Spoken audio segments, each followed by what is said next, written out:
The steady tick of a grandfather clock fills the air of McKinney's saloon. Through grimy windows, the setting sun paints long shadows across weathered floorboards. In the corner, an old man in a faded duster coat sits alone, nursing a glass of water. His calloused hands, marked by decades of work, rest quietly on the table.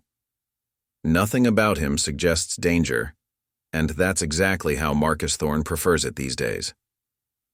Before we jump back in, tell us where you're tuning in from, and if this story touches you, make sure you're subscribed because tomorrow I've saved something extra special for you.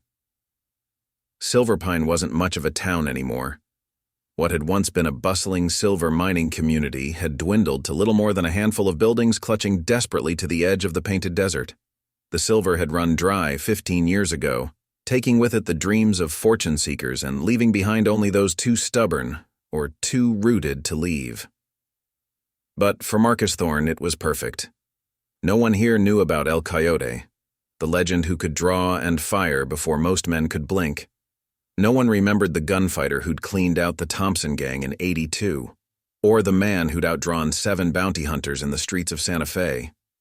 Here, he was just old Marcus, the quiet fellow who helped fix machinery at Jenkins Mill and occasionally played chess with Doc Wallace on Sunday afternoons. 17 years of peace had softened his appearance, if not his reflexes. His once black hair had turned silver, matching the stubble on his weathered face. The crow's feet around his eyes spoke of years spent squinting into the desert sun, and his clothes were those of a working man, simple, practical, with no hint of the elegance he'd once affected in his gunfighting days. The legendary gun belt that had once rode low on his hip now rested in an old trunk beneath his bed, wrapped in oilcloth and memories. His hands, though lined with age, still maintained their strength. A fact he kept to himself, just like the daily exercises he performed in the privacy of his small house on the edge of town. The regulars at McKinney's had learned to let him be with his thoughts and his water glass. Even old Pete, the town drunk who'd talk the ear off a fence post, knew better than to disturb Marcus during his afternoon ritual. There was something in the way the old man carried himself, something in his eyes that hinted at depths best left unplumbed. "Another water, Mr. Thorne?" Sarah McKinney's voice cut through his reverie. The saloon keeper's daughter, barely 20, had a kind smile that reminded Marcus of his own girl, long grown and living back east with her mother. Sarah was one of the few bright spots in Silverpine, managing the saloon, while her father slowly succumbed to consumption in the back room. "Much obliged, Sarah," he nodded, sliding his empty glass across the worn table. He'd watched her grow from a pigtailed child into a capable young woman, and sometimes caught himself wondering if his own daughter had turned out half as well. The familiar routine of afternoon quiet was suddenly interrupted by the jangle of spurs and loud voices from the street. Through the window, Marcus watched as 3 riders pulled up outside. Their horses were good stock, too good for regular cowboys, and their clothes were trail-worn but expensive. The way they carried themselves, all swagger and barely contained violence, told him everything he needed to know. The leader's duster was stained with the red dust of the painted desert, but the pearl-handled revolvers at his hips gleamed with recent care. Trouble had finally found Silverpine. The saloon door swung open, bringing with them a blast of hot desert air and the smell of dust. The 3 men swaggered in, spurs jingling against the wooden floor. The leader, a tall man with a scarred face and a black hat, surveyed the near-empty room with cold eyes. Marcus recognized the look. He'd seen it in 100 saloon mirrors years ago. These were men who lived by the gun and enjoyed it.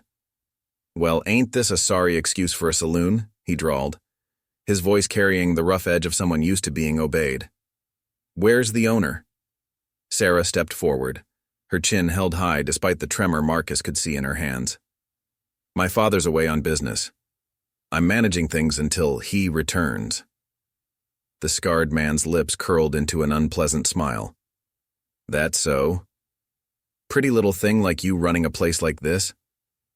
Ain't that just interesting?" His companions chuckled, spreading out across the room with the practiced efficiency of wolves cornering prey. Marcus watched them carefully, noting how their gun belts rode low, the mark of men who used them often. The leader's right hand never strayed far from his holster, and the calluses on his trigger finger were visible even from across the room. These weren't common bandits. They were killers who'd found a quiet town far from the law. "We'll need rooms," the scarred man continued, leaning against the bar. "And information. Word is an old friend of ours passed through here a while back, fellow named Carson. Ring any bells?" Sarah shook her head, her voice steady despite her fear. "I'm sorry, but we don't have any rooms available at present, and I don't know anyone by that name." The leader's smile vanished like morning dew under a harsh sun. "Now, that's not very hospitable. Maybe we ain't making ourselves clear enough." His hand drifted closer to his gun. When the Hawkins brothers ask for something, smart folks tend to be real accommodating. Marcus felt a familiar tightness in his chest. The Hawkins brothers, he knew the name. 3 years ago, they'd carved a bloody path through New Mexico territory, robbing banks and leaving dead lawmen in their wake. He'd read about them in the newspaper, grateful those days were behind him. But now here they were, bringing their particular brand of violence to his quiet corner of the world. Marcus watched as Sarah's face paled, saw the youngest Hawkins brother's hand creeping toward his gun, and felt 17 years of peace beginning to crack like sun-baked earth before a storm. In the corner, the grandfather clock continued its steady tick, counting down to a moment Marcus had prayed would never come again. His right hand, resting on the table, twitched ever so slightly, muscle memory that no amount of years could erase. Time seemed to slow as he realized that his peaceful life in Silverpine was about to change forever, all because 3 dangerous men had walked into the wrong saloon on the wrong afternoon. The only question was, how long could Marcus Thorne keep his past buried before it clawed its way back to the surface? Marcus watched as the youngest Hawkins brother, couldn't be more than 25, with a face unmarked by the desert sun that had weathered his older siblings, knocked over a chair deliberately, testing for a reaction. The sound echoed through the saloon like a gunshot, making Sarah jump. Old Pete had already slipped out the back door, his half-finished whiskey still sweating rings onto the bar top. The old drunk might not have much sense left, but he could still smell trouble brewing. Now it was just Marcus, Sarah, and the 3 brothers in the growing tension of the afternoon heat. "You know what I think?" The scarred leader, Hawkins himself, pushed away from the bar, spurs jangling with each deliberate step. His duster swept behind him like a gunfighter's cape, and Marcus noted how the man's left hand tapped against his leg in a rhythm that spoke of barely contained violence. "I think maybe this town's been lying to itself, thinking it's too small, too quiet for anybody to notice." He ran a finger along the bar top, examining the dust with exaggerated concern. "But everything's got value, doesn't it? Even a dried-up mining town like this one." The middle brother, a red-headed man with a face like a ferret and eyes that couldn't seem to settle on anything for more than a moment, laughed. "Ain't that the truth, Luke? Even got themselves a pretty little bartender." He leered at Sarah, who took an involuntary step back, bumping into the shelf of bottles behind her. The gentle clinking of glass seemed to echo through the room like distant wind chimes. Marcus felt something stirring in his chest, something he'd buried 17 years ago along with his gun belt and his reputation. He recognized the feeling. It was the same cold clarity that used to settle over him before a fight, when the world would narrow down to angles and distances, when every movement became a calculation of speed against time.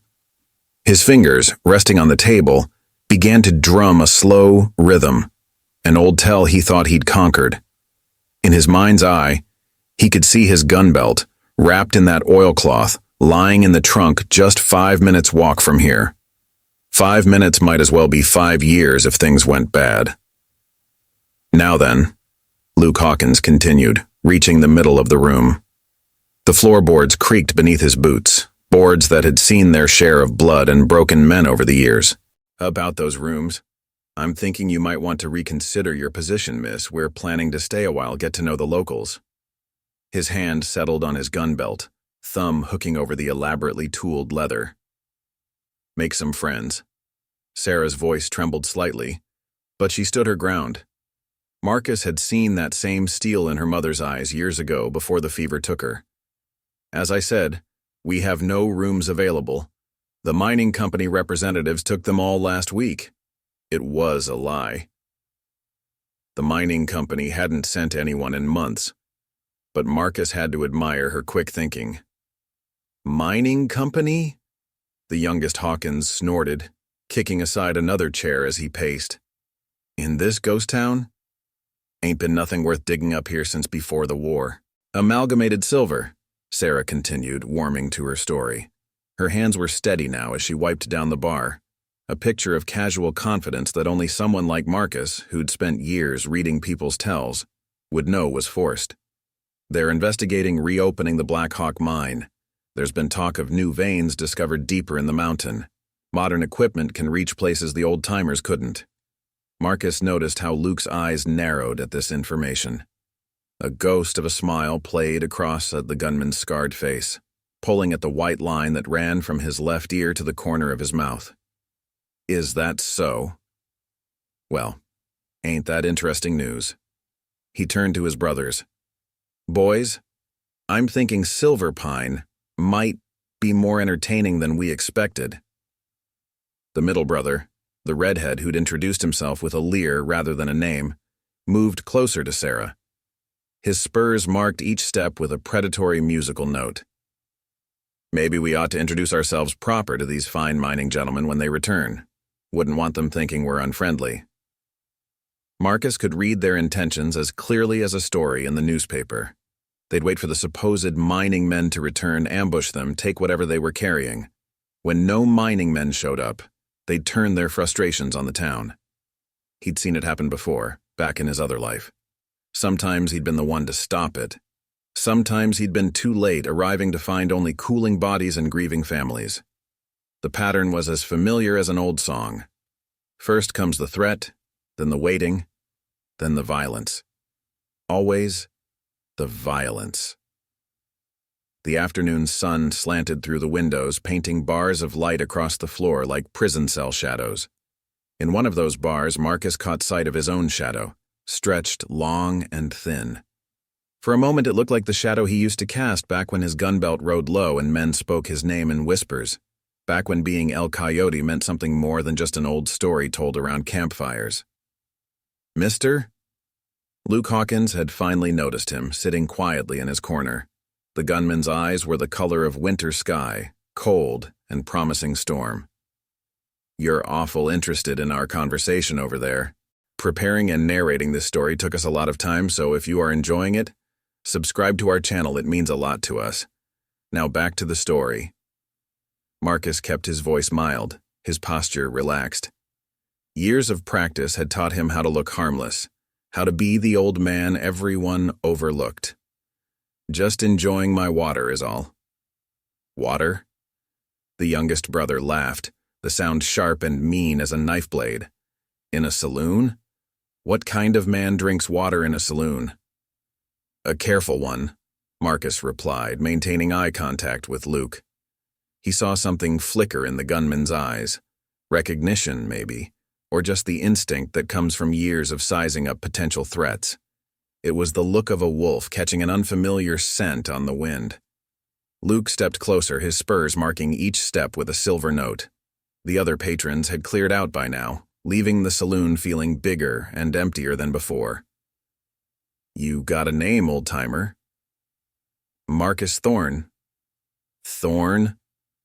Luke rolled the name around his mouth like a sip of whiskey. Don't recall hearing that name before. Have you been in Silver Pine long? Long enough. The middle brother had edged away from Sarah now, attention drawn by the quiet tension building between his older brother and the old man in the corner. Marcus could feel the situation balancing on a knife's edge. One wrong word, one wrong move, and 17 years of peace would shatter like a mirror under a bullet. You know what I think? Luke's hand drifted closer to his gun, fingers flexing like a pianist before a performance. I think maybe you ought to find somewhere else to enjoy your water. Streets are gonna get mighty dangerous around here, and it would be a shame if anything happened to a peaceful fellow like yourself.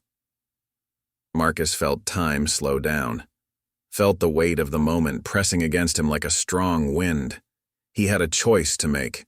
He could walk away, head home, dig out his gun belt, and prepare for what was coming.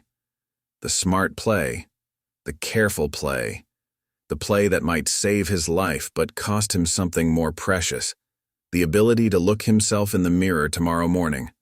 Or he could end this now before it began, before anyone else got hurt, before Sarah had to learn the hard lessons he'd spent a lifetime trying to forget. His hands remained still on the table, but in his mind they were already moving, already feeling the familiar weight of his revolver. 17 years was a long time, but some things you never forget. Some skills stay in your bones, waiting for the moment they're needed again, like a language you learned as a child or the memory of your first love's smile. The grandfather clock ticked in the corner, marking seconds that stretched like years. Marcus looked at Sarah, saw the fear in her eyes, and made his decision. Whatever came next would change everything. But then, that's what decisions were for. Maybe, he said softly, each word carrying the weight of a bullet. It's not my safety you should be worried about. Luke Hawkins's smile froze on his face, then slowly melted away like snow in desert sun. The scarred gunman took another step forward, boot heels striking the floorboards with deliberate force. Behind him, his brother spread out instinctively, falling into a triangle formation that spoke of years of practice. The youngest shifted left, while the redhead drifted right, their movements as natural as wolves circling prey. Late afternoon light caught the silver conchos on their gun belts, sending tiny flashes across the room like summer lightning. That almost sounded like a threat, old-timer. Luke's voice had dropped an octave, carrying the kind of quiet that comes before a storm.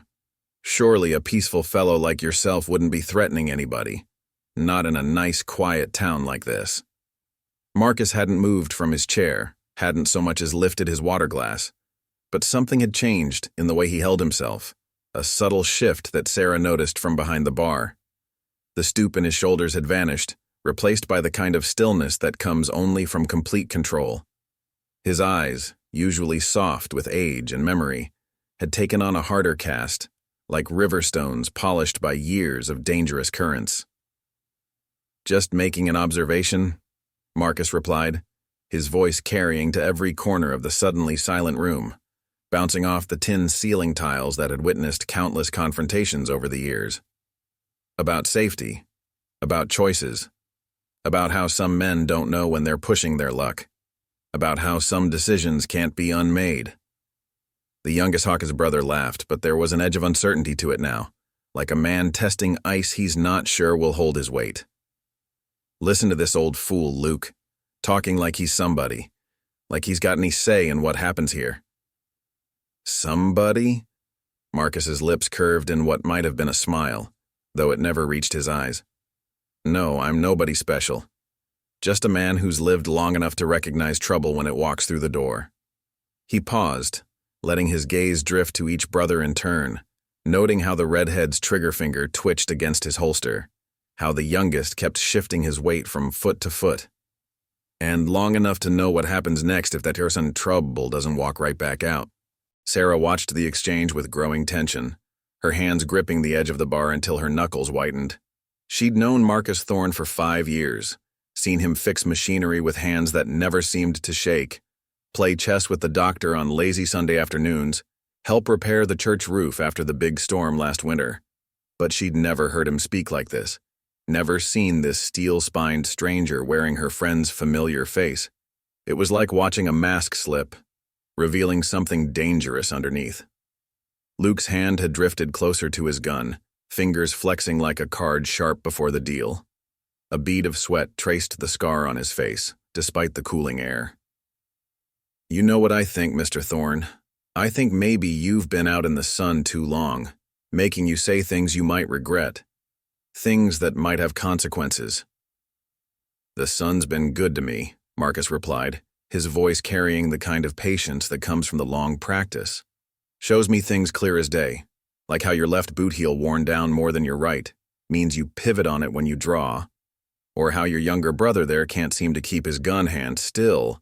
Sign of a man who's eager but ain't quite sure of himself yet. Or how the redhead keeps looking at you before he moves. Means he's quick, but he doesn't trust his own judgment. The red-headed brother's eyes widened slightly, hand jerking away from his gun like it had suddenly grown hot. "Luke." "I see it." Luke cut him off, his voice sharp as a razor. His pale eyes hadn't left Marcus, studying him with the intensity of a man trying to recall something just out of reach. "You seem to know an awful lot about gunfighting for a peaceful man, Mr. Thorne. More than most men learn just from watching. You'd be surprised at what you learn, watching people come and go through a town like this."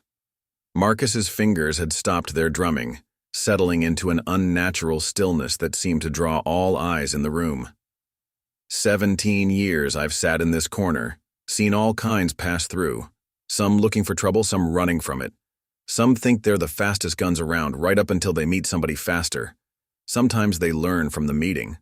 Sometimes they don't learn anything ever again. A whisper of memory stirred in Luke's eyes. 17 years, he repeated slowly, testing each syllable like a man searching for poison in his food. That would be right around the time El Coyote disappeared. Right after that business in Santa Fe with the Martinez brothers.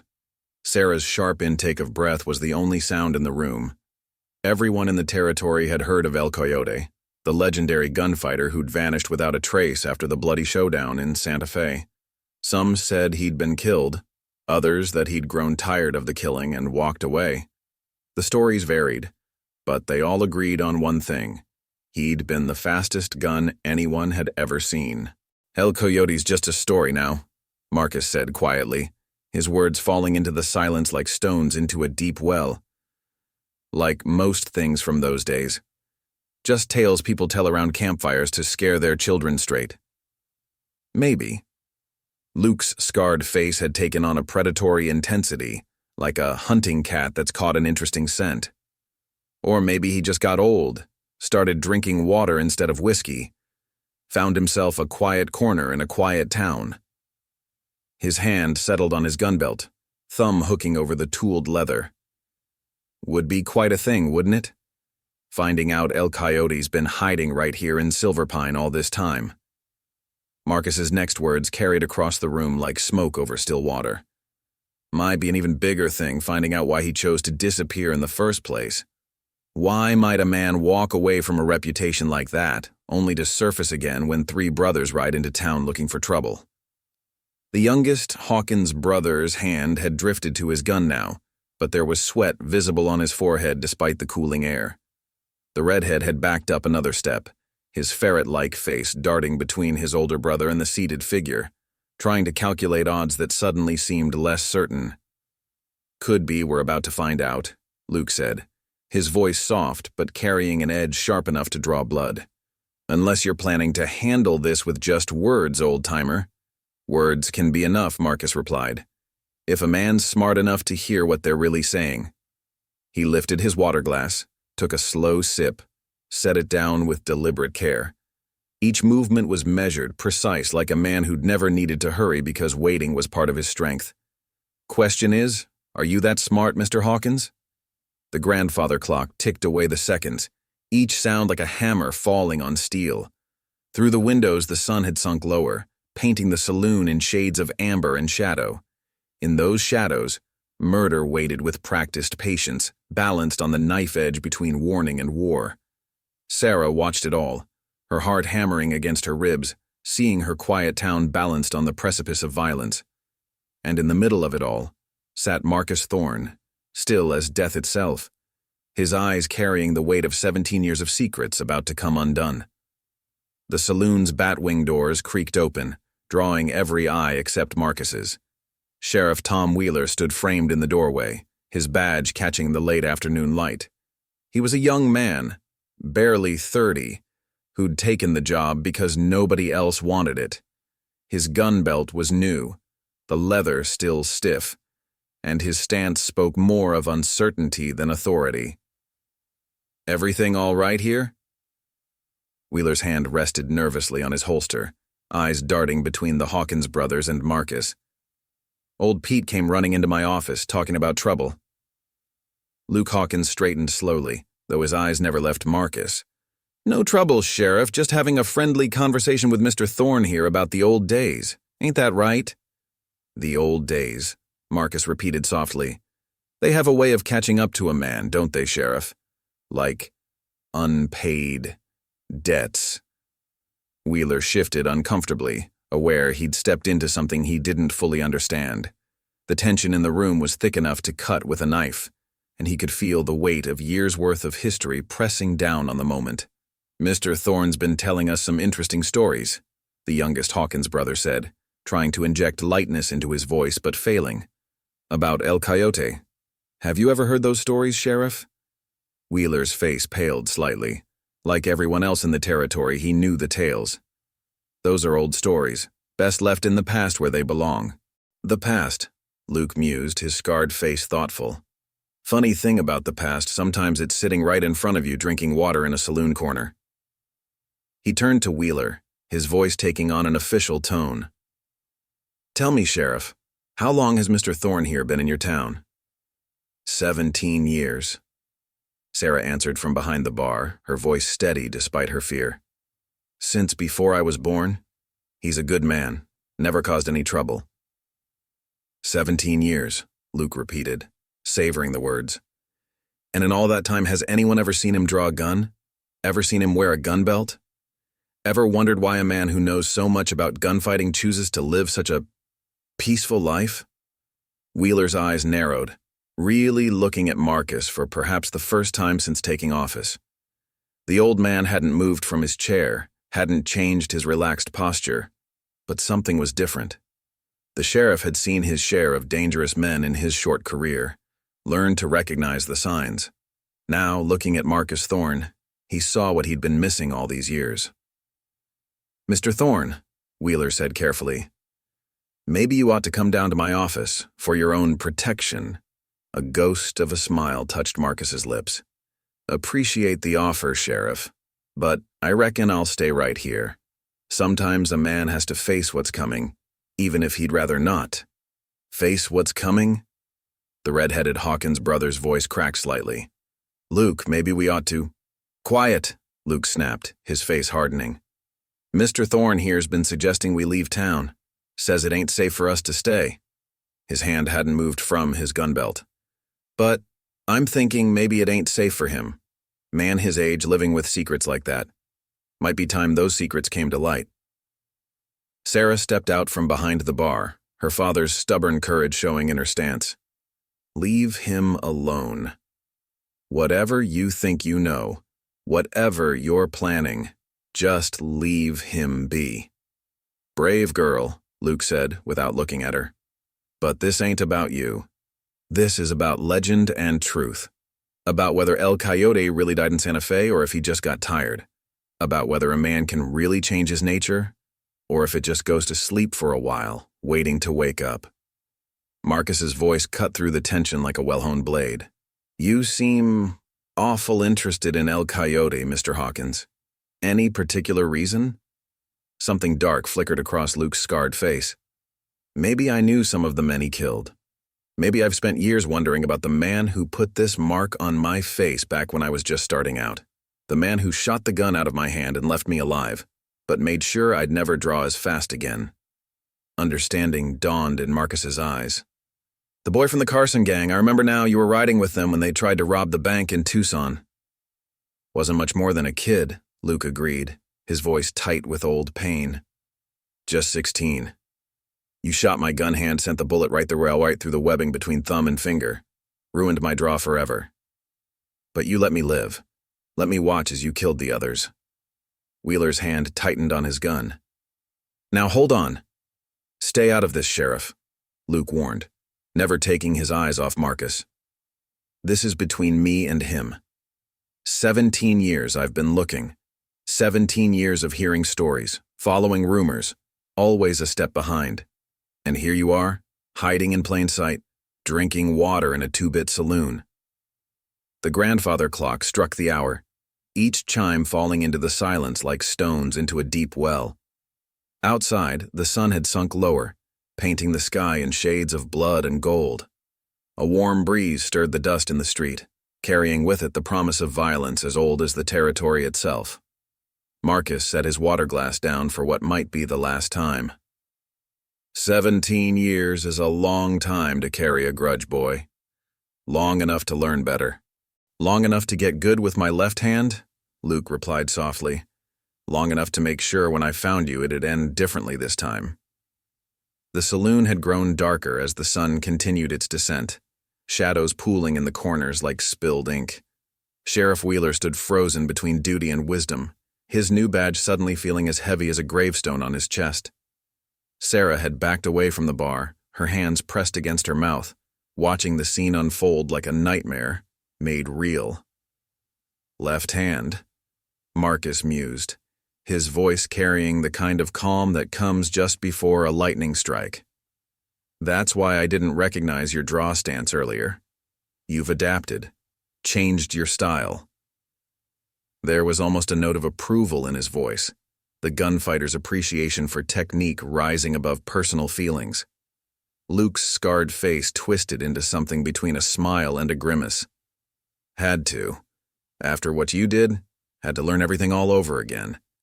Different grip, different holster, different way of thinking about the draw. His left hand hovered near his gun, fingers spread like a pianist about to strike a deadly chord. Spent years practicing, thousands of hours, until I could do this. The movement was so fast it seemed to blur the air. Luke's left hand whipped down and up again, his gun appearing as if by magic, aimed steady at Marcus's chest. The younger brothers let out low whistles of appreciation, but Marcus hadn't moved, hadn't even blinked. Fast, the old gunfighter acknowledged. Smooth transition from the draw to the aim. You've done the work. Faster than you now, old man, Luke said, but there was a question in his voice, a hint of uncertainty that his brothers might have missed, but Marcus caught clearly. Had to be. Had to know that when I found you, I'd be ready. Sheriff Wheeler's hand had drifted toward his own gun, but Marcus stopped him with a slight shake of his head. Best stay out of this, Sheriff. Man's got a right to settle his debts. Debts? Luke's voice cracked like a whip. Is that what you call it? You killed my friends, destroyed my gun hand, left me with this reminder. He gestured to the scar with his free hand. All because we were trying to make our way in the world. Your way? Marcus's eyes hardened for the first time. You were robbing that bank in Tucson, shot the teller, a boy of 15, because he wasn't moving fast enough, then started shooting into the crowd when the marshal showed up. That's the way you were making the world? The youngest Hawkins brother shifted uncomfortably. Luke, you never said, shut up. Luke's gun hand trembled slightly before steadying.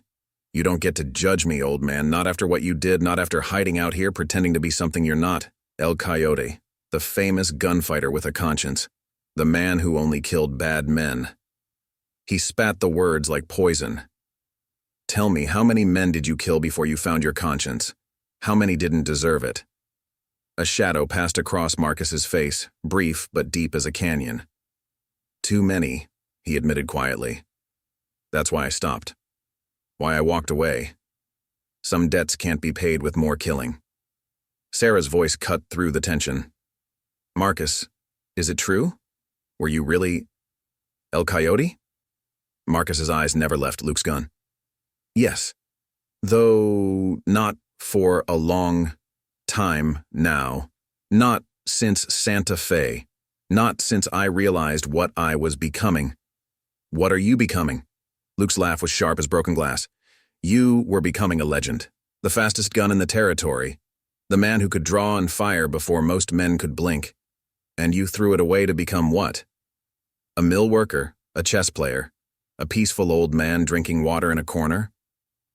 I became what I chose to be, Marcus replied, his voice carrying the weight of 17 years of certainty. Same as you chose what you became. The difference is, I chose to stop. The red-headed brother had backed all the way to the wall now, his ferret-like face darting between his older brother and the seated gunfighter. The youngest had his hand on his gun but seemed unsure whether to draw it, aware that any sudden movement might spark an explosion. "Well, your choice is about to catch up with you." Luke's left hand tightened on his gun. "Get up, nice and slow. We're going to walk out into the street and we're going to finish what you started in Tucson, man to man.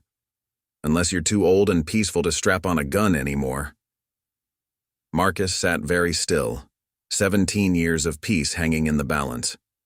When he spoke, his voice was soft but carried to every corner of the room. "I buried my gun belt for a reason, Mr. Hawkins. Buried it with the man I used to be. You really want to dig all that up?" "Dig it up or I'll shoot you where you sit," Luke snarled. "Your choice, old man. Die like a coward or die like El Coyote." The grandfather clock ticked away the seconds, each sound like a nail being driven into Hope's coffin.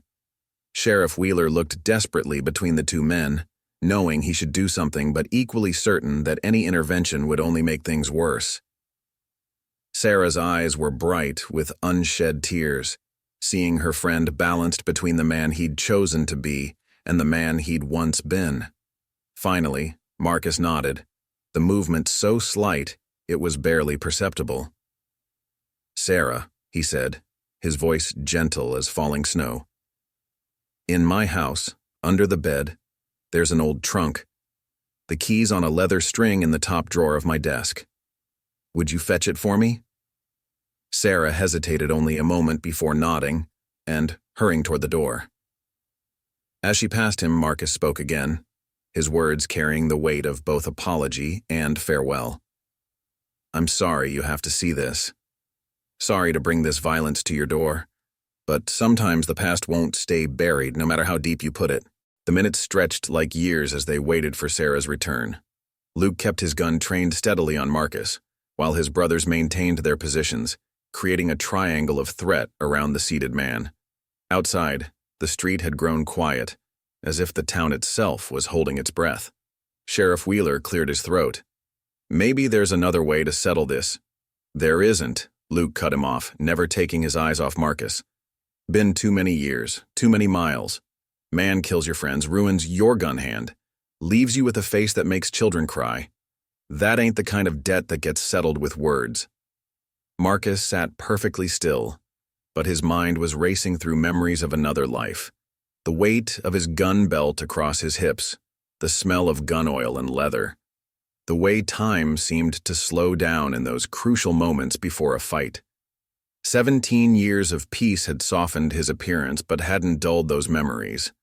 They were still sharp as razor wire in his mind. "Your friends," Marcus said quietly, "were killing innocent people. The teller in Tucson wasn't their first victim. I'd been tracking the Carson gang for 3 months before that day. Found the bodies they left behind. Men, women, didn't seem to matter to them." Luke's scarred face twisted. "We were at war with the world, taking what we deserved." "What did you deserve?" For the first time, real anger crept into Marcus's voice. "That teller, Billy Matthews was his name. He had a sister, Emma. She was saving up to send him to school back east, had dreams of him becoming a doctor." His eyes locked onto Luke's. "She was there that day. Watched her brother die because you were taking what you deserved." The youngest Hawkins brother shifted uncomfortably. "Luke, you never told us, because it don't matter." Luke's voice cracked like a whip. "Past is past. What matters is here and now. What matters is El Coyote thinking he could bury his sins under 17 years of playing peaceful." Quick footsteps on the wooden walkway outside announced Sarah's return. She burst through the doors, clutching an old trunk to her chest, her face flushed from running. The key dangled from her fingers on its leather string. "Set it down," Marcus instructed gently. "Over here, where I can reach it." Sarah placed the trunk beside his chair, her hands trembling slightly. "Marcus, please. You don't have to do this." He smiled at her, a genuine smile that carried all the warmth of their years of friendship. "Some things a man has to do, Sarah." Some debts need paying, one way or another. His eyes moved to the trunk, though I suspect this payment has been coming due for a long time now. The trunk was simple pine, darkened with age and handling. The brass key slid into the lock with a sound like fate turning a corner. Inside, wrapped in waxed cloth that had protected it through 17 years of voluntary exile, lay a gun belt that seemed to draw all the light in the room to its worn leather and gleaming steel. "Well, well," Luke breathed, a hint of anticipation creeping into his voice. The famous rig itself. They said El Coyote's gun belt was custom-made by a Mexican craftsman who worked on it for a month. Said the holster was designed to ride at just the right angle for the fastest draw anyone had ever seen. Marcus's hands hovered over the cloth-wrapped bundle. His name was Eduardo Vargas, lived outside Santa Fe, spent his life making beautiful things, until the Carson gang killed him and his family for the silver conchos on a gun belt they fancied. His eyes met Luke's. Another debt that got paid in Tucson. The red-headed brother had gone pale. "Luke, maybe this ain't such a good idea. If he really is El Coyote—" "Shut up." Luke's gun hand had started to tremble slightly. "He's just an old man now. Whatever he used to be, time catches up with everyone." Marcus lifted the gun belt from its resting place, the familiar weight settling into his hands like a long-lost friend. The cloth fell away, revealing tooled leather dark with age but still supple, steel fittings gleaming dully in the fading light.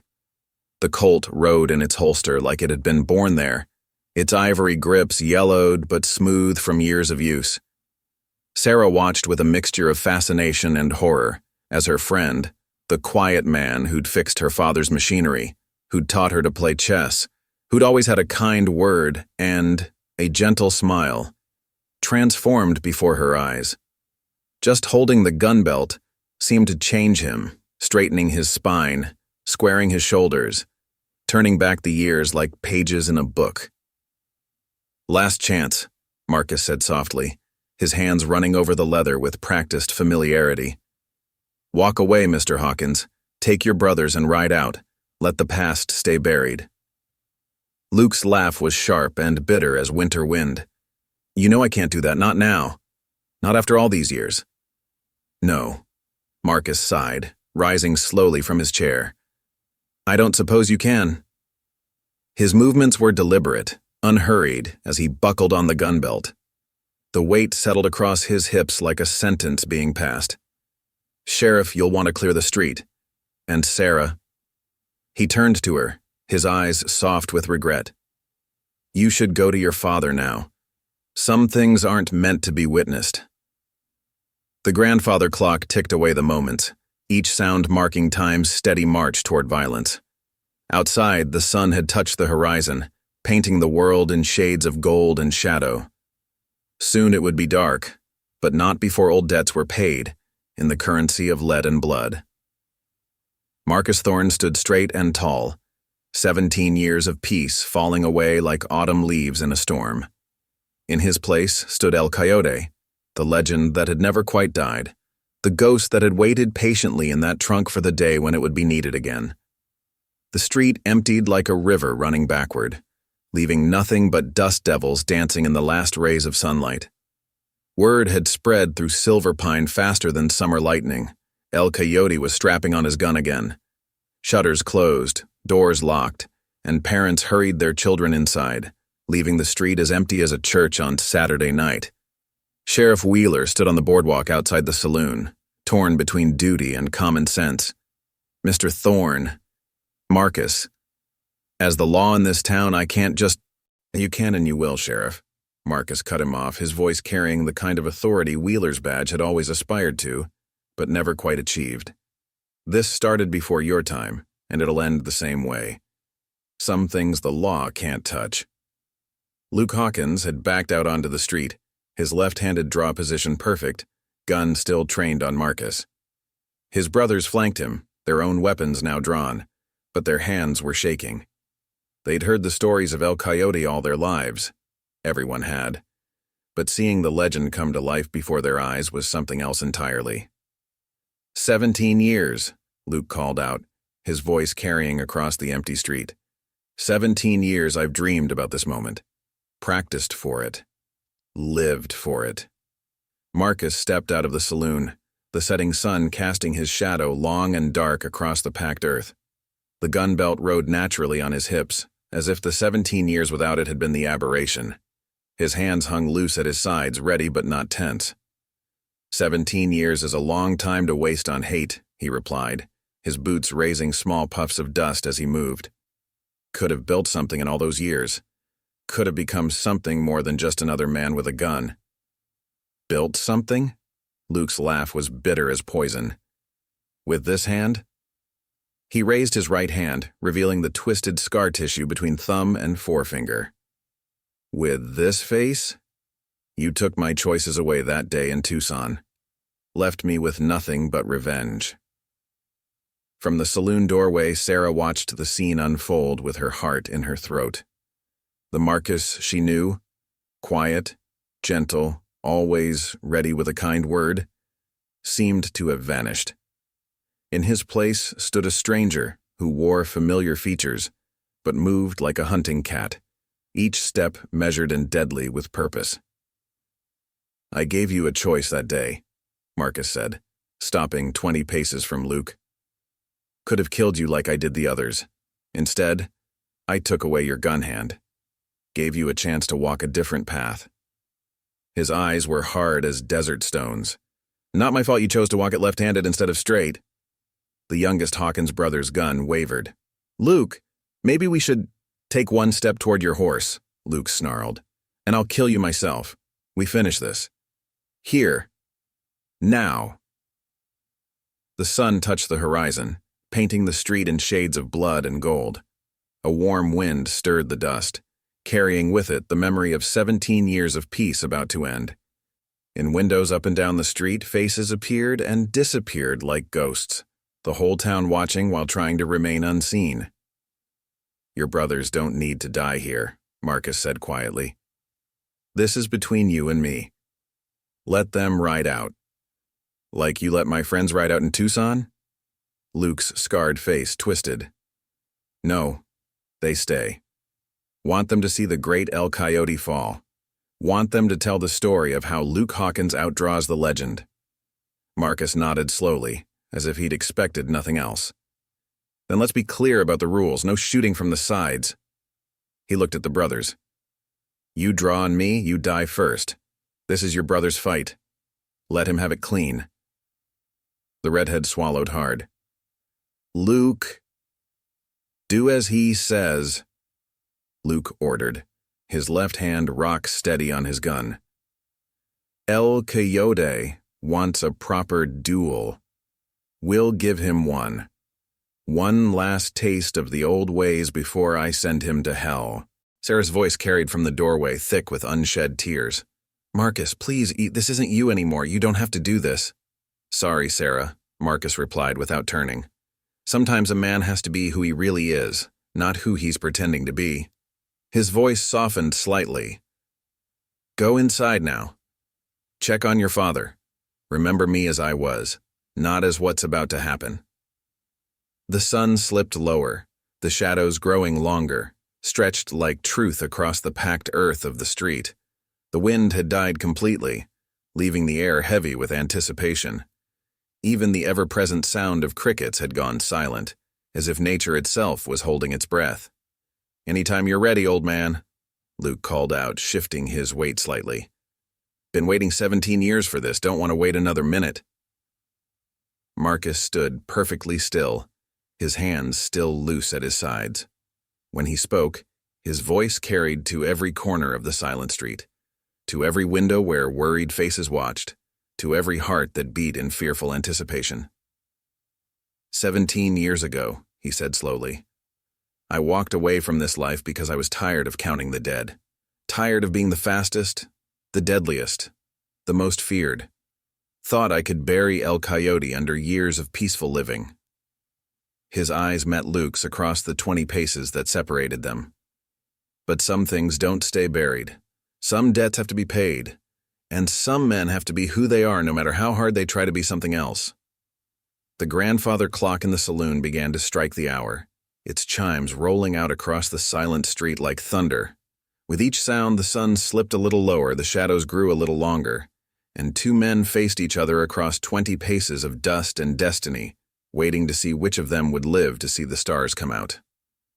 The last echoes of the grandfather clock faded into the dusty air. Marcus felt time slow down, the way it always had in moments like this. Every detail became crystal clear. The creak of leather as Luke shifted his weight, the soft whisper of wind through the empty street, the gleam of dying sunlight on gun barrels. 17 years melted away like morning frost, and the habits of a lifetime came flooding back. 20 paces.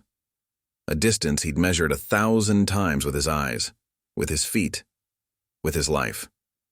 The exact length where skill separated the living from the dead. Luke's gun was already drawn, his left-handed grip steady as stone. Marcus's Colt remained in its holster waiting, patient as death itself. "Been studying you," Luke said, his voice carrying clearly in the evening air. "All these years, every story, every witness account, they say you never drew first, always waited for the other man to make his move." His scarred face twisted into a smile. "That true? Or just another legend?" "Not legend," Marcus replied quietly. "Just good sense. Man who draws first is committed. Can't change his mind, can't adjust. Man who draws second knows exactly what he has to beat."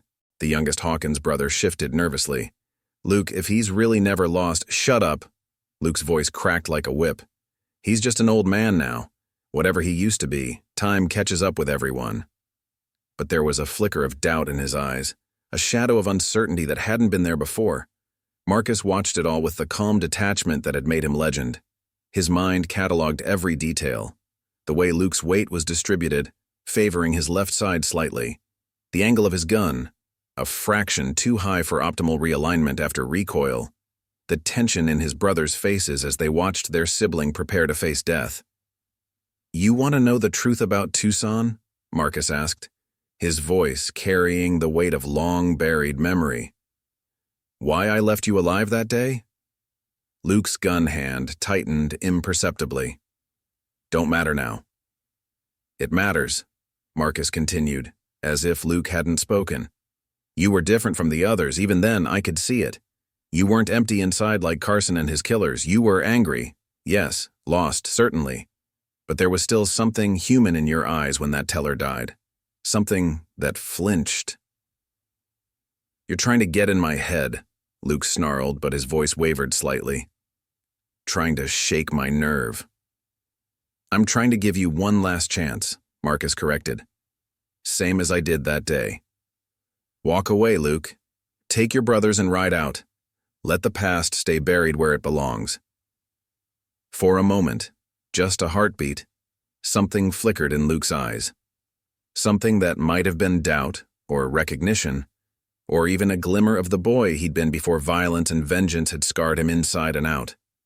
But then it was gone, replaced by the hard glitter of 17 years of hate.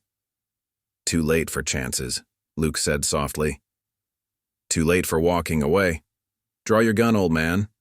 Let's see if the legend lives up to the stories." Sarah's voice carried from the saloon doorway, where she stood despite Marcus's warning. "Please. Both of you. This doesn't have to happen." But Marcus knew it did. Had known it from the moment he recognized Luke's face, from the instant he'd seen that familiar mix of pain and purpose in the gunman's eyes. Some stories could only end one way, written in powder and led across the pages of history. His hands remained loose at his sides, but his senses had sharpened to a razor's edge.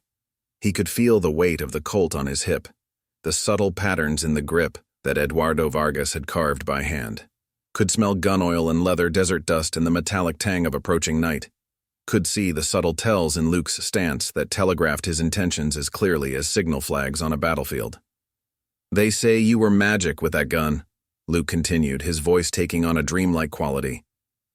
"Say you could read a man's mind, know when he was going to draw before he knew himself. That true? Or just more legend?" "No magic," Marcus replied. "Just Experience. Man about to draw has to shift his weight first, has to commit his body before his hand ever moves, telegraph his intentions clear as sunrise to anyone who knows how to read the signs. And you can read them? Always could. Marcus's eyes never left Luke's face. It's why I'm still alive, why all those fast young guns who came looking for my reputation ended up in Boot Hill instead. Man's body tells the truth even when his mouth is lying. The sun touched the western horizon, painting the street in shades of amber and shadow. Soon it would be too dark for this dance of death, but both men knew it wouldn't last that long. One way or another, their 17-year journey was about to end. Luke's brothers had backed away slightly, their own guns lowered, awareness finally dawning that they were watching something beyond their understanding. This wasn't just a gunfight. It was history unfolding, legend coming to life, the past reaching out with steel fingers to claim its due. Last chance, Marcus said softly, his voice carrying the weight of every life he'd ever taken, every death he'd dealt in the name of justice or vengeance or simple survival. Walk away. Be more than just another bullet in another grave. The wind had died completely now, leaving the air heavy with anticipation. The whole street seemed to hold its breath, waiting for the moment when memory became murder, when legend became lead, when 17 years of peace finally shattered under the weight of a single trigger pull. Luke's face hardened, his decision written in the steel of his eyes and the set of his jaw. "Draw," he whispered, and the word carried all the force of a death sentence. Draw and die, El Coyote. Time seemed to crystallize, each second stretching like molasses in winter. Marcus watched Luke's face with the concentration of a lifetime, reading the minute changes in expression, the subtle shifts of muscle that preceded action. 17 years of peace dissolved like morning mist, replaced by the cold clarity that had once made him legend. Faster than thought, the old-timers used to say about El Coyote's draw. Faster than a rattler's strike. But it had never been about raw speed. It was about reading the signs, about seeing the future written in a man's eyes before his hand ever moved toward his gun. Luke's left hand was rock steady, his gun already drawn and aimed. To the casual observer, he had every advantage. Weapon out, target acquired, trigger a mere hair's breadth from death. But Marcus saw what others missed. The slight tension in Luke's shoulder that would slow his reaction time. The way his weight was shifted just a fraction too far forward, limiting his ability to adjust his aim. "Any last words, old man?" Luke's voice carried across the 20 paces of dust and destiny that separated them. "Any final wisdom before I send you to meet all those men you killed?" "Just a question," Marcus replied, his hand still loose at his sides. "That boy in Tucson, Billy Matthews, do you remember his face? Or has it faded like all the others?" A flicker of something, pain, guilt, memory, crossed Luke's scarred features. "Trying to shake my nerve won't work. I've waited too long for this. Not trying to shake anything," Marcus said softly. "Just wondering if you ever think about the choices that brought us here. About all the moments you could have turned aside, could have chosen a different path." Sarah's voice came from the saloon doorway, thick with fear. "Marcus, please." "Stay inside, Sarah," he called back, never taking his eyes off Luke. "This won't take long." The youngest Hawkins' brother had backed up against the hitching post, his gun hanging forgotten at his side. The redhead stood frozen, watching the scene unfold with the horrified fascination of a man witnessing an approaching tornado. 17 years, Luke said, his voice taking on an almost dreamy quality. 17 years of practice, of planning, of dreaming about this moment, about proving that El Coyote was just a man after all, just flesh and blood and bone that bullets could tear through like anyone else. Flesh and blood, Marcus agreed. Never claimed to be anything else. Just a man who learned to read the signs, to see the moment before it happened, to know when death was coming and step aside just fast enough to let it pass. The sun hung on the horizon like a drop of blood about to fall, Long shadows stretched across the street, turning the dust to liquid gold. In windows up and down the street, faces appeared and disappeared like ghosts hanging, unable to look away from the history unfolding before them. Sheriff Wheeler stood helplessly by, his new badge suddenly feeling like lead on his chest. This was beyond law, beyond order, beyond anything his authority could touch.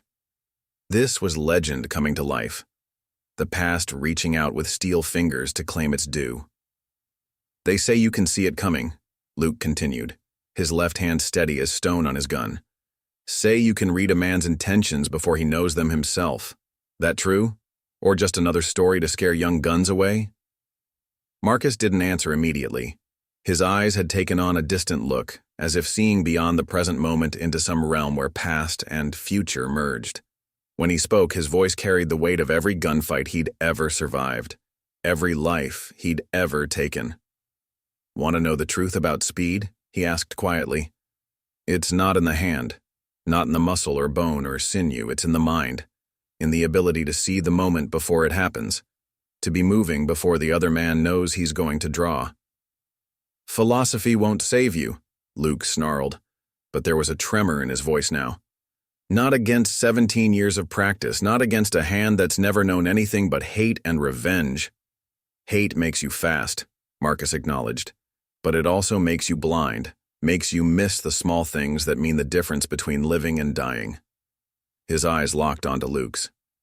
"Like the way your weight is shifted too far forward. Like the tension in your shoulder that'll slow your trigger pull by a fraction of a second." Luke's face paled slightly, his gun hand twitching almost imperceptibly. "You're trying to—" "Not trying anything," Marcus cut him off. "Just telling you what I see. What 17 years of peace have taught me about watching, about waiting, about seeing the truth beneath the surface." The wind had died completely now, leaving the air heavy with anticipation. Even the dust seemed to hang motionless, suspended in the last rays of sunlight like memories frozen in amber. "Draw," Luke whispered, the word carrying all the force of 17 years of obsession. "Draw, or I'll kill you where you stand." Marcus's voice was soft as falling snow, hard as desert stone. "No, son, you won't, because I can see it in your eyes. The same thing I saw in Tucson. The hesitation, the doubt, the human being still alive beneath all that hate and pain." A muscle twitched in Luke's scarred face. "You don't know anything about—" "I know everything about you," Marcus interrupted, "because I've been you. Been that angry young man with a gun and a grudge, thinking speed and hate were enough to make a life worth living." His hands remained perfectly still at his sides. "But I learned better. Learned that the fastest draw isn't worth a damn if it's not backed by something more than revenge." The sun slipped lower, the shadows growing longer, stretched like truth across the packed earth of the street. In that fading light, two men faced each other across 20 paces of dust and destiny, while history held its breath and legend prepared to become reality once again. Perntient, this stray bride de God stirred around like a bowstring drawn to breaking point. In that infinite space between heartbeats, Marcus saw everything with crystal clarity. The tremor in Luke's gun hand that betrayed his uncertainty. The way his brothers had backed away from the impending violence. The last rays of sunlight painting the street in shades of blood and gold.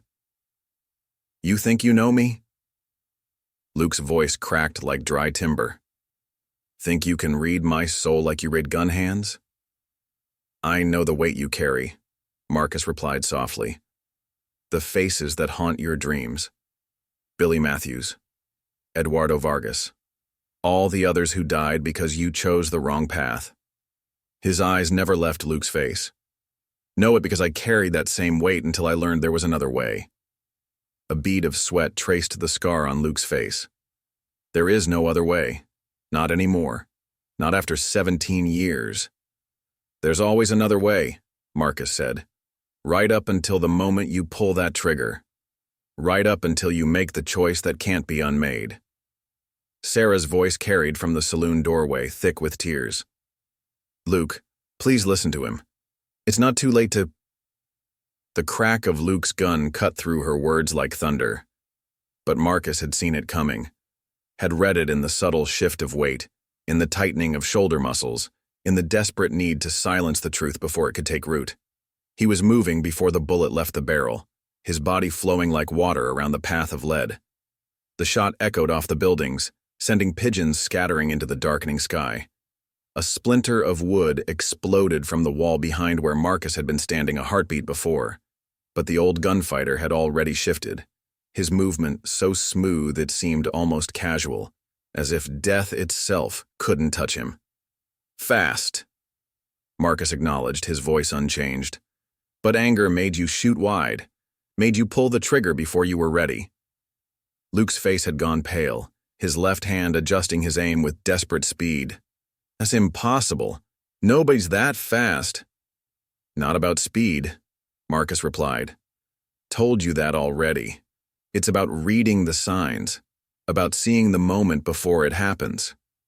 His right hand still hung loose at his side, nowhere near his holstered gun. Want me to tell you what's going to happen next? The youngest Hawkins brother's voice shook. Luke, maybe we should… Shut up! Luke's gun swung between his brother and Marcus, the movement jerky with tension. Nobody's leaving, nobody's backing down, this ends here. Marcus nodded slowly. Yes, it does.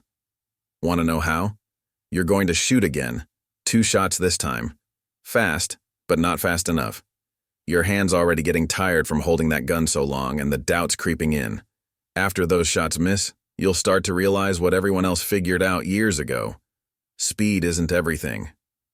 Stop talking, Luke fired again, the shot going wide as Marcus seemed to flow around it like smoke in the wind. Another shot followed immediately, the bullet throwing dust from the street where the old gunfighter had been a fraction of a second before. Just like I said, Marcus continued, his voice still calm, still measured. 2 shots, both missing because anger and fear are riding your hand. Want to know what happens next?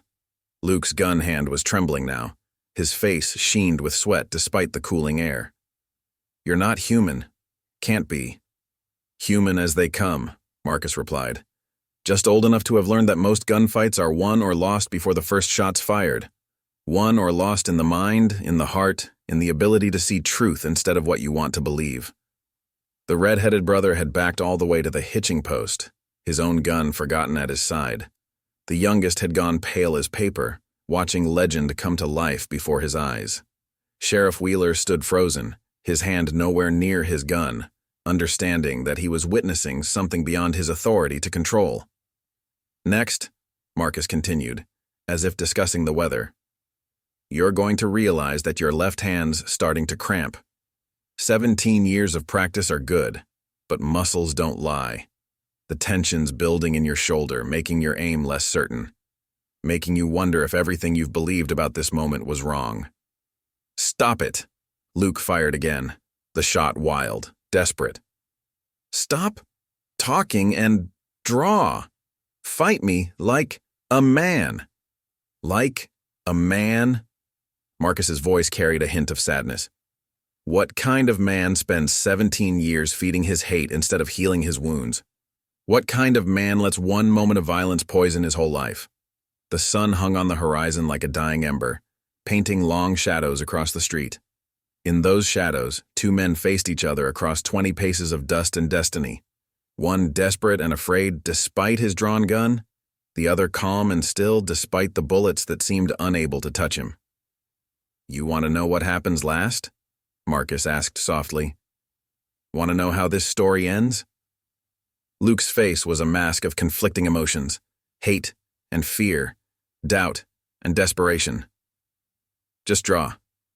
Please. Give me the fight I've waited for. No.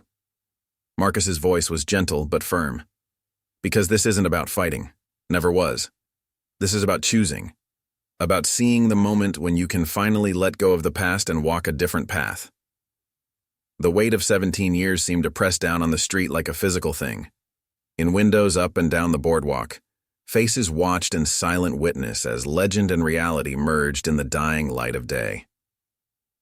Last chance, Marcus said quietly. Walk away. Be more than just another bullet in another grave. Be the man you could have been if hate hadn't stolen your choices.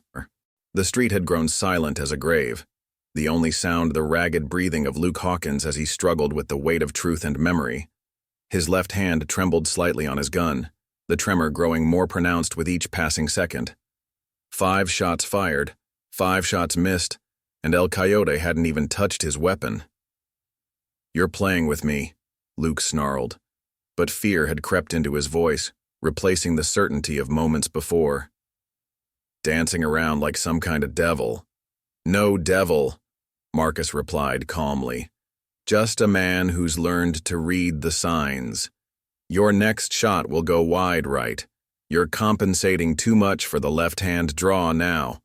After that, you've got 1 bullet left. One last chance to prove something that stopped mattering 17 years ago." As if compelled by the words, Luke fired again. The bullet kicked up dust to Marcus's right, exactly where the old gunfighter had said it would go. The youngest Hawkins brother made a sound somewhere between a gasp and a whimper. "How?" Luke's voice cracked. "How can you know?" "Because I've been where you are," Marcus said softly. "Young, angry, thinking speed and hate were enough to build a life on. Thinking that if you could just kill the right person, hurt the right target, somehow all the pain inside would make sense." Sarah had moved to the edge of the boardwalk, her hands pressed against her mouth. She'd known Marcus for years, thought she'd known everything about him. But this was something else, not just skill with a gun, but a deep understanding of the human heart that made violence almost unnecessary. "1 bullet left," Marcus continued, his voice carrying to every corner of the silent street. "One last choice to make. You can use it to try to kill me, knowing in your heart it won't work. Or you can choose something else. Something harder than pulling a trigger." Luke's scarred face was a battlefield of emotions. Hate warring with doubt, vengeance grappling with the first glimmers of understanding. 17 years, he whispered. 17 years of planning, of practice, of living for this moment.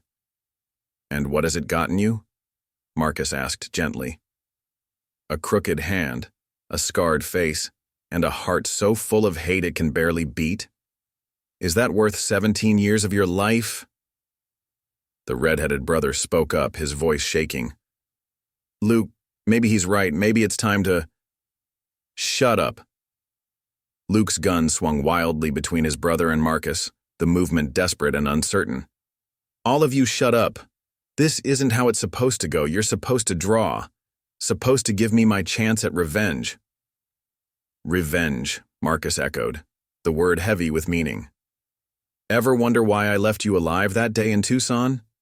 Why did I shot your gun hand instead of your heart?" "Because you wanted me to suffer," Luke spat. "Wanted me to live with shame." "No." Marcus's voice was soft but carried the weight of absolute truth. "Because I saw something in your eyes when Billy Matthews died. Saw the horror, the regret, the human being still alive under all that hate. Saw a young man who might still choose a different path if someone gave him the chance." The sun had slipped halfway below the horizon, painting the sky in shades of purple and gold. Long shadows stretched across the street like bars of judgment, while history held its breath and waited for one man's choice to write its final chapter. "Your last bullet," Marcus said quietly.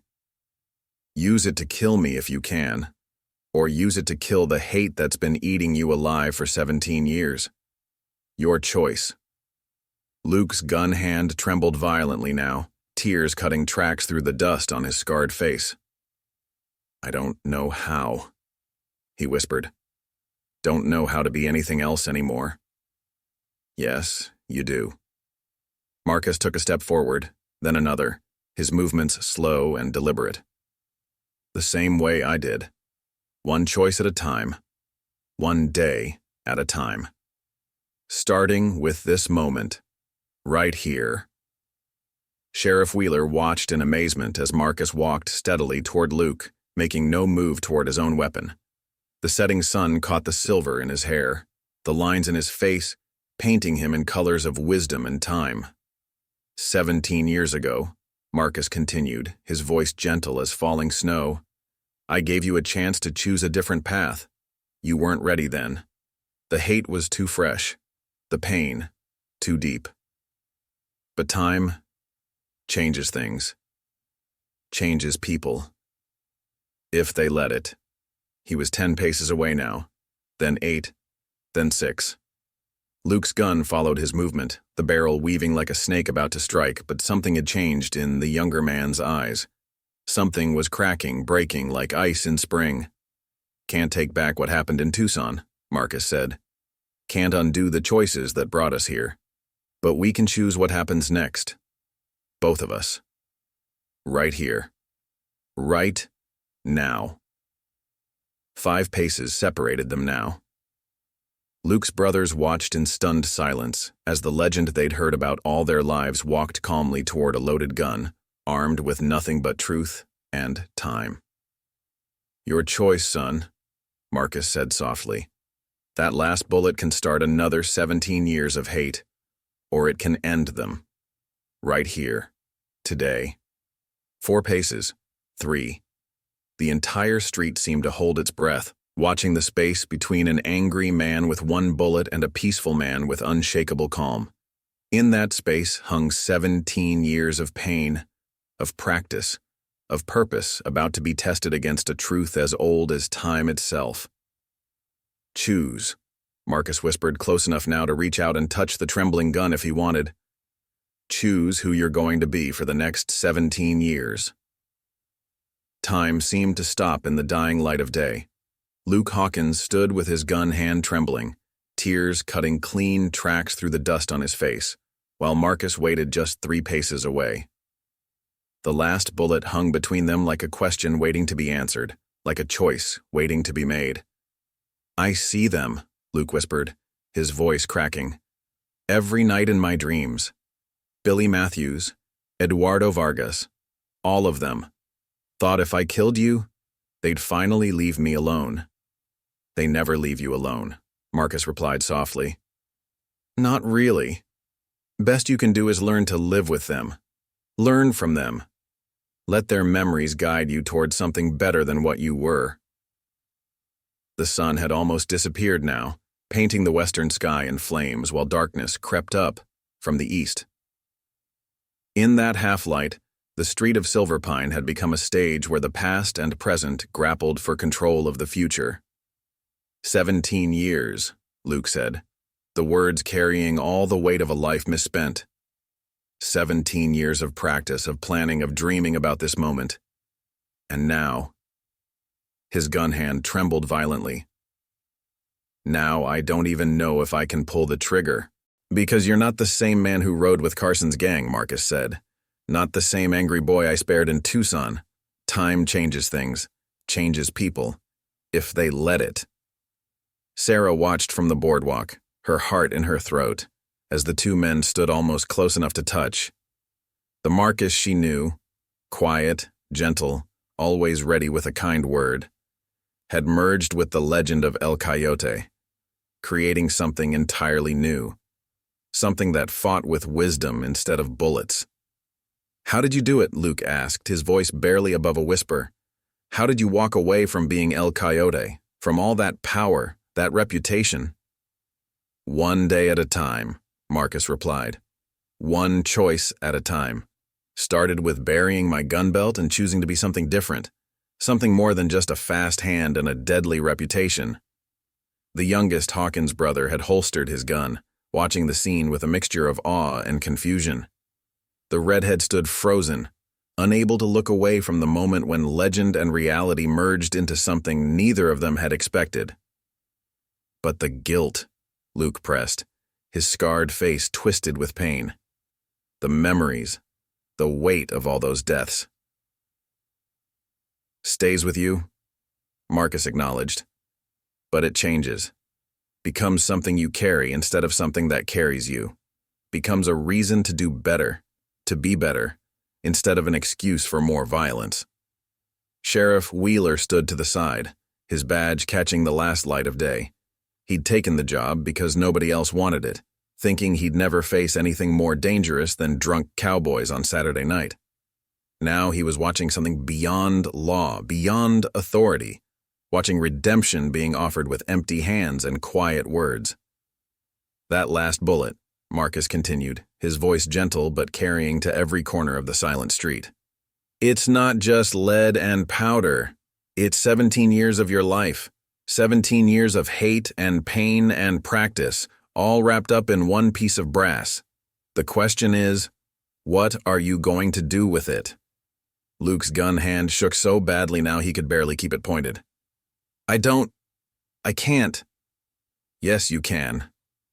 Marcus took another step forward, close enough now that the gun barrel nearly touched his chest. Same choice I made 17 years ago. Same choice every man has to make sooner or later? Who are you going to be? What kind of story are you going to write with the years you have left? The street had grown so quiet they could hear the soft creak of leather as Luke's brother shifted nervously, the whisper of wind through the empty buildings, the distant call of a mourning dove welcoming the approaching night. Remember what you felt in Tucson? Marcus asked softly. When Billy Matthews died, that sick feeling in your gut, that voice in your head saying this isn't right? That was the real you. The man you could have been if Carson's gang hadn't found you first. That man's still in there, under all that hate and pain, still waiting for his chance. Luke's face crumpled like paper in fire. How? He whispered. How do I find him again? Start by putting down the gun, Marcus said gently. Start by choosing something different, something harder than revenge but better than hate. For a moment that stretched like years, nothing moved in the street of Silver Pine. The sun had vanished completely now, leaving only a faint glow in the western sky. In that glow, two men stood face to face, one with a trembling gun, one with empty hands and quiet truth. Then, slowly, like ice breaking up in spring, Luke's gun hand began to lower. The barrel dipped toward the ground, wavered there a moment, then dropped completely. The sound of the gun hitting the dirt seemed to echo off every building, marking the end of one story and the beginning of another. Luke's legs gave out and he sank to his knees, 17 years of purpose draining away like water through sand. His brothers started forward, but Marcus waved them back with a small gesture. This moment belonged to Luke alone. This choice, this ending, this new beginning. 17 years, Luke whispered to the gathering dark. 17 years wasted. Marcus knelt beside him, his movements slow and careful. Not wasted, he said quietly. Just spent learning a lesson that took me just as long to learn. The hardest battles aren't won with guns. They're won with the choice to put the gun down and walk a different path. Above them, the first stars were beginning to appear in the deepening purple of the sky. Time had started moving again in Silver Pine, bringing with it the possibility of change, of redemption, of choices yet to be made. Night had settled over Silver Pine like a gentle hand, drawing a curtain across the day. Stars emerged one by one, watching over the street where legend and redemption had tangled and transformed. Sarah had lit the lamps in the saloon, their warm glow spilling out onto the boardwalk where Marcus and Luke still knelt in the cooling dust. What happens now? Luke asked, his voice rough with spent emotion. The tears had dried on his scarred face, leaving tracks that caught the lamplight like silver trails. How do you start over after 17 years of living for the wrong thing? Marcus stood slowly, his movements deliberate and calm. Same way you start over after any mistake.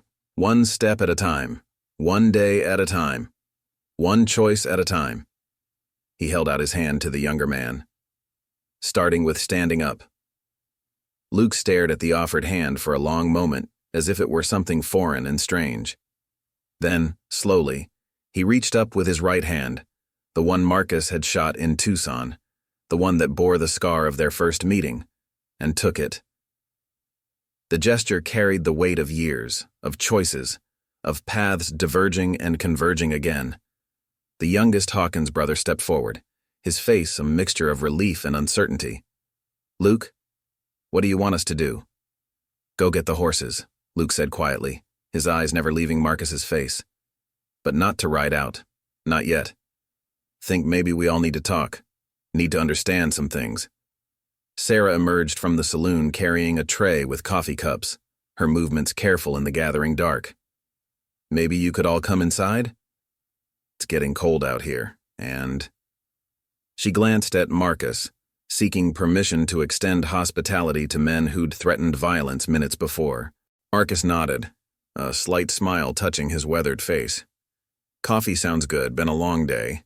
He turned to Sheriff Wheeler, who still stood uncertainly at the edge of the boardwalk. Sheriff, would you join us? Think maybe it's time for some truths to be shared. Wheeler touched his badge self-consciously. Are you sure that's wise? These men are at a crossroads, Marcus finished for him. Same as I was, 17 years ago. Same as every man who has to choose between what he's been and what he could be. He gestured toward the saloon door. Sometimes the law needs to understand the story behind the crime. Makes it easier to recognize real change when it happens. The red-headed brother had retrieved Luke's fallen gun, holding it awkwardly. What about this? Give it to the sheriff, Luke said, his voice carrying the weariness of 17 years suddenly lifted. Don't think I'll be needing it anymore. Not for a while, anyway.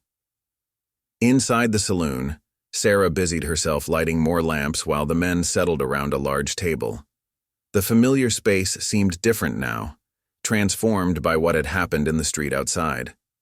The grandfather clock ticked steadily in the corner, marking time's passage in a world that had shifted on its axis. I think, Marcus said, accepting a cup of coffee from Sarah, it's time you boys heard the whole story. About Tucson, about why I walked away, about what happens when a man realizes his reputation for being the fastest gun alive is really just another kind of prison.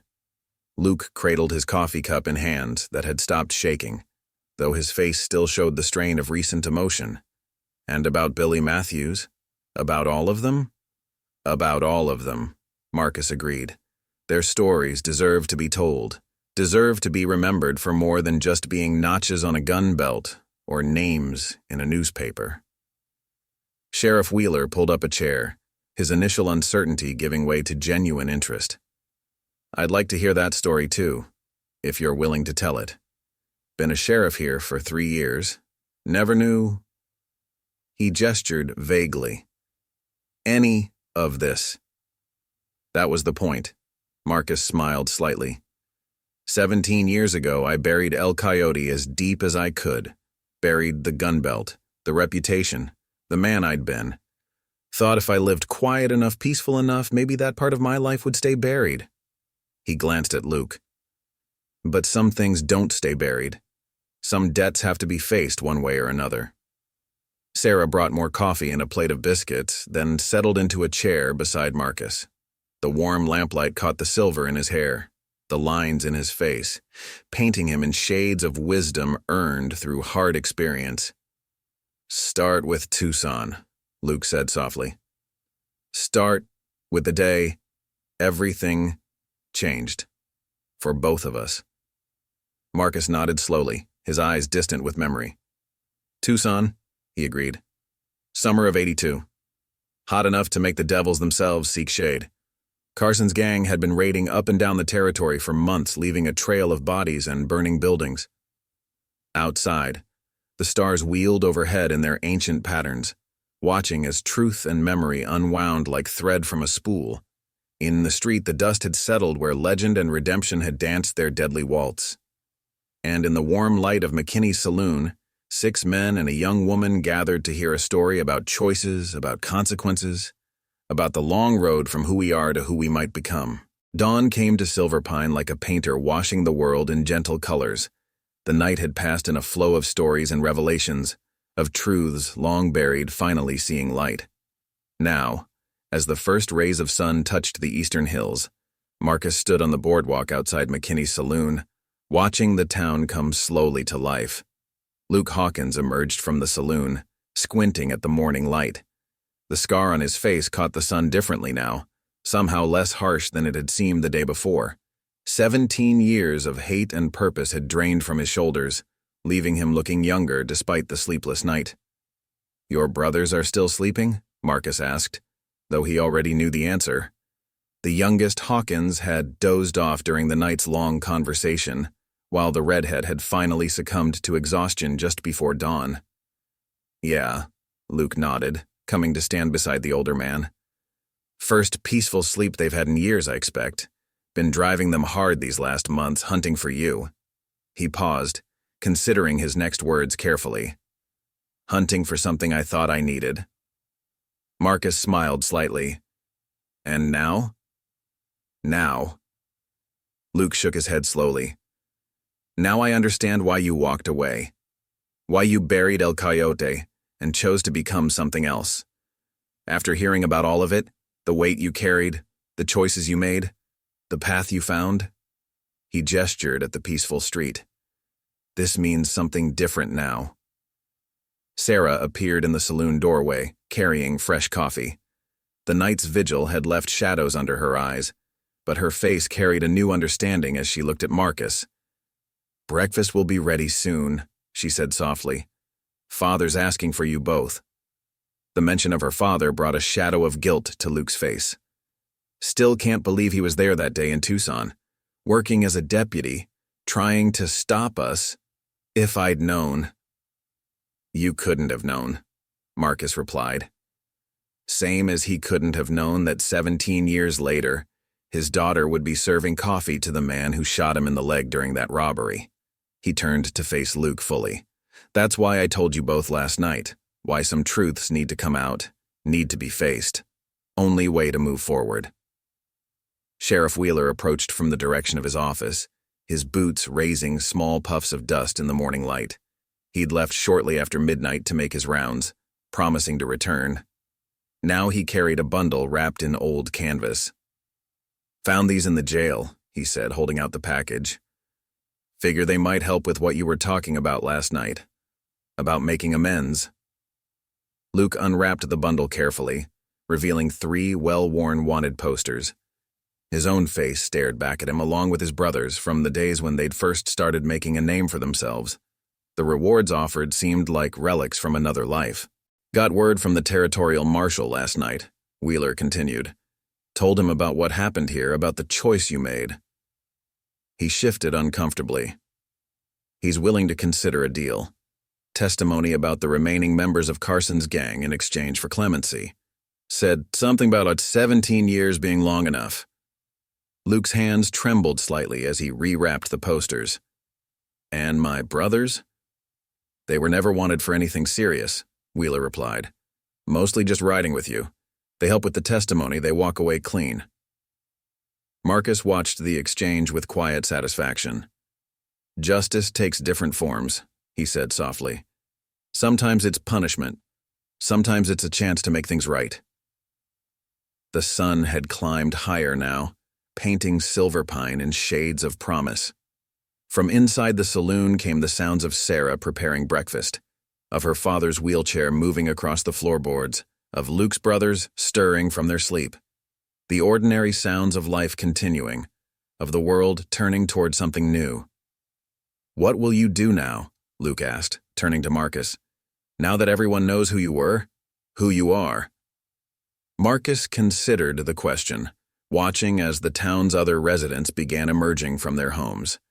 They moved differently now, casting glances toward the saloon where legend had transformed into redemption the night before. Same thing I've done for 17 years, he replied finally. Fix machinery at the mill, play chess with Doc Wallace on Sundays, try to be the kind of man who deserves the peace he's found. He smiled slightly. Only difference is now I won't have to pretend the weight isn't there. Won't have to hide the lessons I learned from carrying it. Luke nodded slowly, understanding. And me? How do I start building something new after 17 years of tearing things down? One day at a time, Marcus said, echoing his words from the night before. One choice at a time. Starting with breakfast, I expect. He gestured toward the saloon door. Sarah's father has something he wants to say to you. About Tucson. About forgiveness. About the kind of strength it takes to let go of the past without forgetting its lessons. The morning breeze carried the smell of coffee and cooking, of dust and sage, of a town waking up to find itself somehow different than it had been the day before. In windows up and down the street, faces appeared and disappeared, watching the two men who stood in the growing light, one who had buried his legend and found peace, one who had finally laid down his hate and chosen a different path. 17 years, Luke mused, touching the scar on his face gently. Feels like waking up from a long nightmare. No, Marcus corrected him kindly. Feels like finally being awake. Finally being ready to see the world as it is, not as hate painted it. He gestured toward the saloon door. Come on, breakfast's waiting. And after that? After that, there's a whole lot of road ahead. For all of us. They turned together toward the warm light spilling from the saloon doorway. Behind them, the sun climbed higher over Silver Pine, painting the world in colors of redemption and possibility, while the grandfather clock ticked steadily in the corner, marking time's passage toward whatever stories waited to be written next. Up next, you've got 2 more standout stories right on your screen. If this one hits the mark, you won't want to pass these up. Just click and check them out. And don't forget to subscribe and turn on the notification bell so you don't miss any upload from us.